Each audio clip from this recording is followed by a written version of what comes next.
But when you play the game of, oh, this is offensive and this needs to be banned and this isn't, as soon as you go into that at all, you're screwed.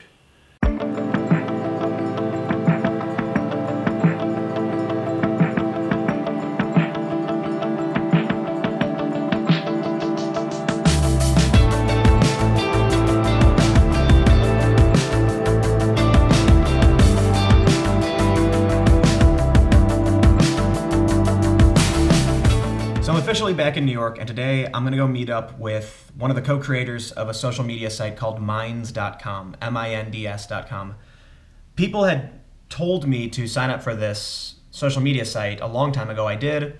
I didn't see a lot going on with it, but recently more people have been mentioning it, so I went and checked it out, and sure enough, I had 7,000 followers on this site I never used. So I decided to check it out, post some content, and sure enough, there was a great reaction. So I noticed that there's a lot of alternative social media sites, but this one sort of, it's picking up, and that intrigued me. So I hit up the co-creator, Bill Ottman, and I'm going to go right now to meet up with him and learn about how Minds works.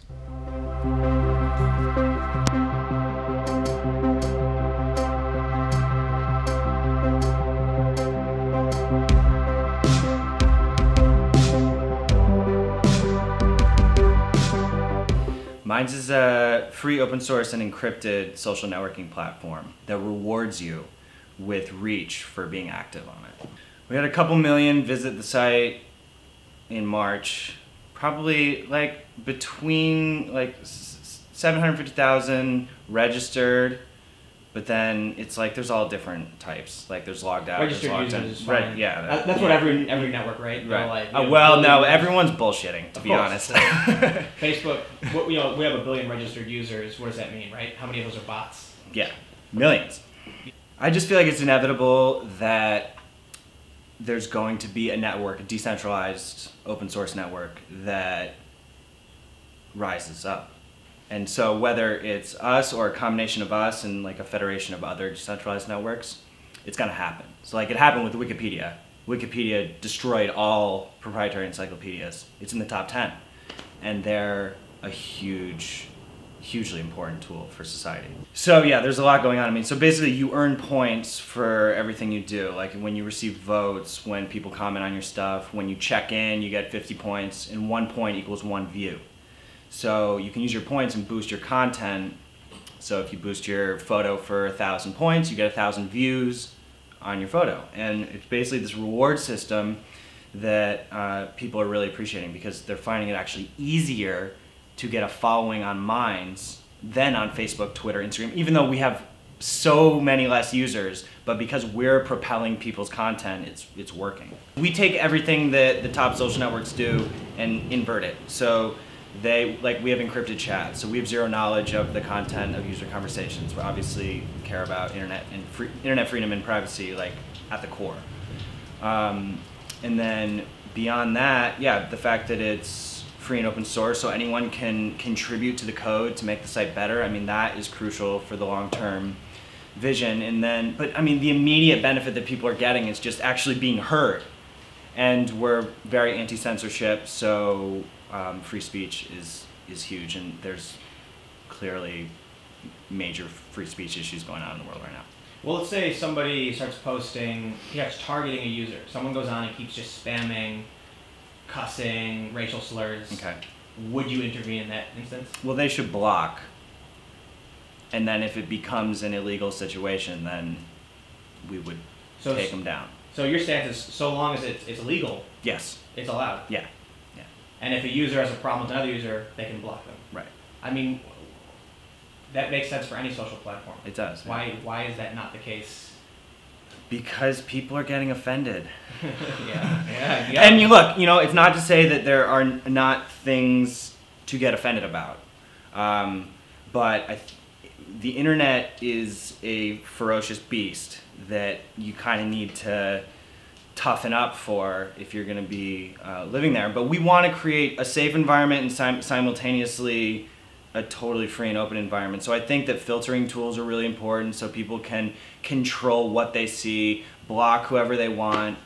But when you play the game of, oh, this is offensive and this needs to be banned and this isn't, as soon as you go into that at all, you're screwed.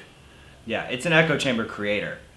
So, and actually that's one of the beauties of Boost as well. So the way that it works is when you boost, every 15 posts in your feed, you'll see a few boosted posts, which is what drives the network. So every 15 posts in your feed, you'll see the boosted posts. And by letting those into your experience, you are like, that is an echo chamber breaker.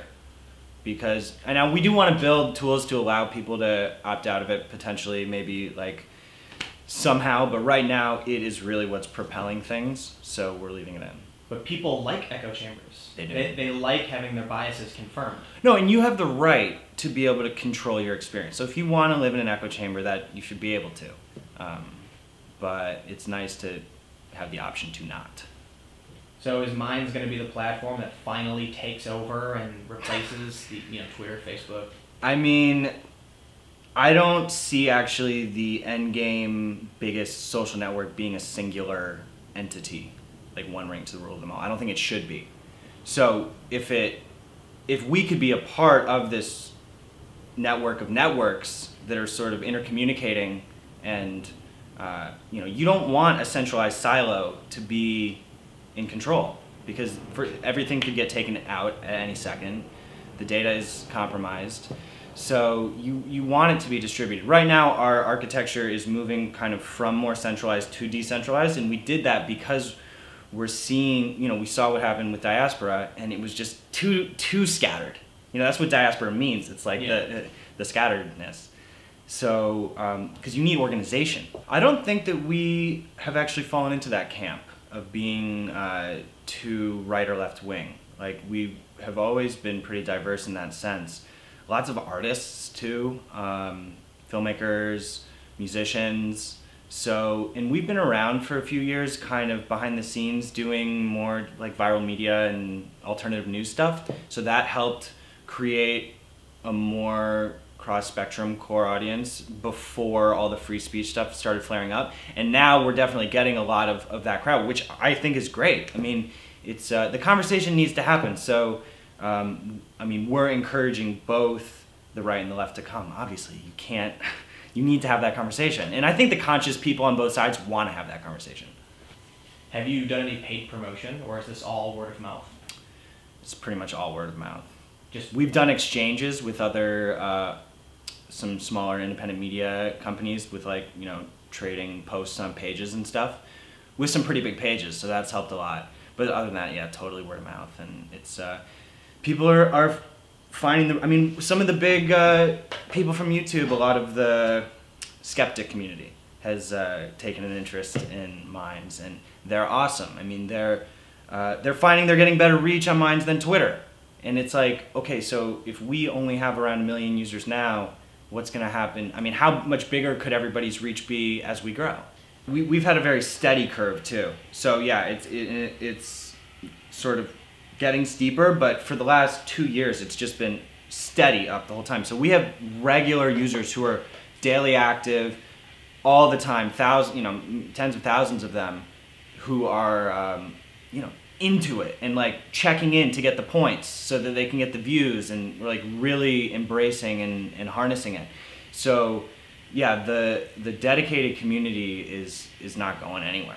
We just want to be as transparent as possible with all the issues that come at us. So look, as we keep getting bigger, we're gonna start having to make tough decisions too. When people start committing suicide on Facebook Live, that's fucked up. And there's decisions you have to make to deal with these kinds of things, but we're just going to try to stay true to our principles and keep the decisions that we're making public among the community so that we can sort of all help make the decisions together.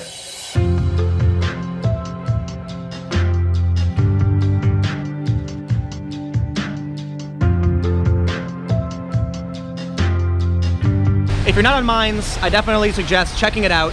You can follow me at Timcast. You can also follow me on Twitter and Instagram at Timcast. Click the like button because it really helps. Comment below and let me know what you think. Try out the website and then comment. Let me know what you thought about it. And subscribe to my YouTube channel for more videos like this. I'm getting in a car right now, but stay tuned, more videos every day. I'll see you all tomorrow.